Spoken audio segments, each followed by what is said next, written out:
And I want us to go back to Bungoma, where there's that senatorial by-election. Alan Ochanda is now there. Alan, good afternoon. Of course, apart from the low voter turnout, is the process smooth?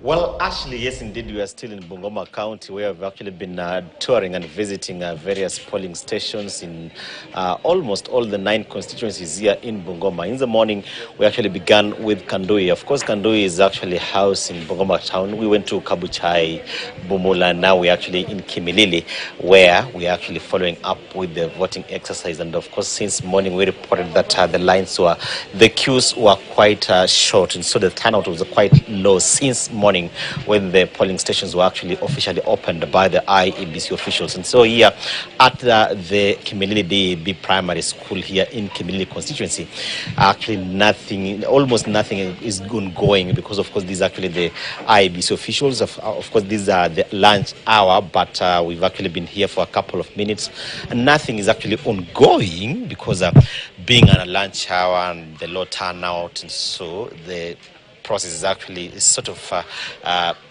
not really taking place. But for the several polling stations we actually visited, the situation is not any different.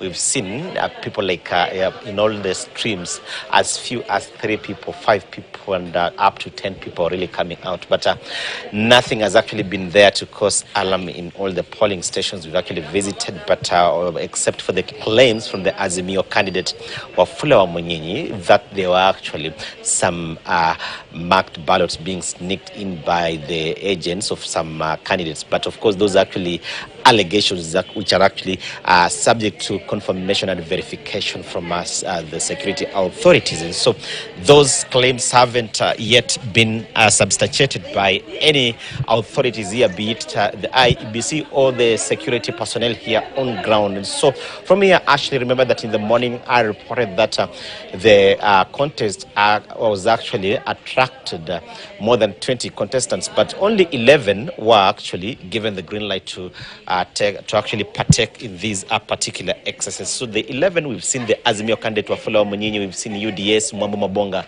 we've seen Wafula Wakoli of Ford Kenya being the front runners, the 3 actually the front runners from that pool of 11. But of course we cannot rule out any other candidate, be it an independent or being sponsored by a political party. So we are not ruling out any candidate, because of course the decision lies with the voters who are now coming out in their tens, not even hundreds, but in their tens, to just ensure that they partake in the constitutional right of voting, their civic right of voting. So actually we are remaining with a couple of hours before the exercise can officially end, because remember that the IEBC indicated that the exercise shall actually be wrapping up by 5 p.m. We shall now be expecting that the 9 constituencies will now be bringing in their results to the main tallying center, where we can now start getting the results officially, so that we can just of course bring our viewers to speed with who now replaces the inaugural senator of Bungoma County, Moses Wetangula,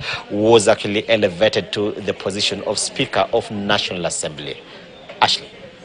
All right, thank you so much, Alan Ochanda, for that update. Of course, we'll keep on keeping an eye on that developing story. The by-elections in Bungoma are currently underway, as the seat fell vacant because Moses Wetangula was elected to the National Assembly Speaker. As you've heard from Ochanda, 11 candidates are contesting for that particular seat. Now, moving on, in a bid to conserve the environment and to deal with the impact of climate change,